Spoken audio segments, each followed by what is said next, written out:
Берс, принеси червоний диск. Принеси жовтий диск.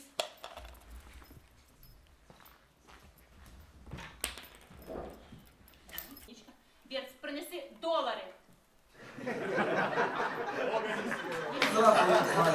Це Джек Рассел Тер'єр Берц. Йому зараз 5 років. Ірина розповідає, характер у песика складний, але вона спостерігала за ним, аби зрозуміти, що він хоче, постійно з ним спілкувалася. Він у мене з самого дитинства, я приймала пологи у його мами, він один з цих цуциків, це 120 грамів щастя, які вже на сьогодні 8 кілограмів. Щоб навчити його теперішніх вмінь, жінка розповідає, пояснювала, що це за річ, якого кольору. Розпочалося все із звичайних м'ячиків. Зараз це більше 300 предметів, а лише м'ячів 50 різних кольорів. Берц розуміє команди українською, російською та англійською мовами.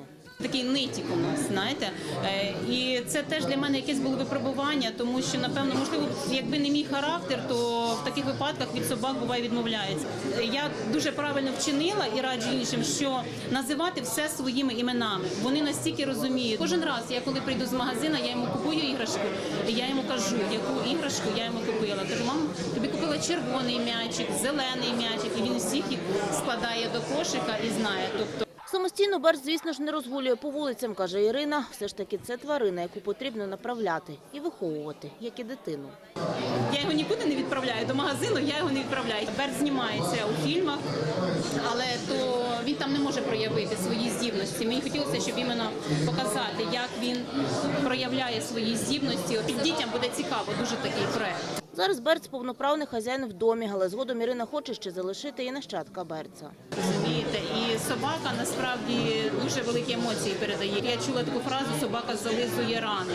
Вона зализує не тільки тілесні рани, але вона зализує душевні рани. Це просто не ігнорувати собаку, це просто любити і бути, щоб собака була вашим членом сім'ї. За словами Ірини, кінологи запитують, хто тренував собаку. Каже, ніхто. І не читала жодних книжок із дресирування, але хоче написати свою. Міня Берцева йде до наступної книги українських досягнень. А оця книга вже написана українськими рекордсменами. 500 досягнень на 200 сторінках, більше 1000 світлин і вперше 10 тисяч екземплярів. Якщо мою рахувати ту маленьку, яка в 2002 році вийшла, це вже 11-та, але отакого формату, це 10-та книга, яка виходить щороку. Як би там не було, я думаю, що це дуже великий прорив через цей ковід, через ці ситуації, коли не можна масові проводити, які рекордсмени наші працювали наповну. І я радий, що ми вселяли такий оптимізм, знаєте, мотивували людей на ці рекорди. Рекорд – це як своя дитина, тому що це переживання, це емоції, це хвилювання. Кожен рекорд, який тут, забрав частинку нашого емоційного стану. Запам'яталися ті рекорди, які, звичайно, пов'язані з дітьми, з живою природою. Менше рекордів масових цього року, але більше рекордів онлайн. Багато що вважалось неможливим, доки не було зроблено. Девіз наших рекордсменів. У книзі зібрані рекорди за 2020 та 2021 роки. Це, зокрема, і найбільший герб, який створювали на Київщині на полі кукурудзи.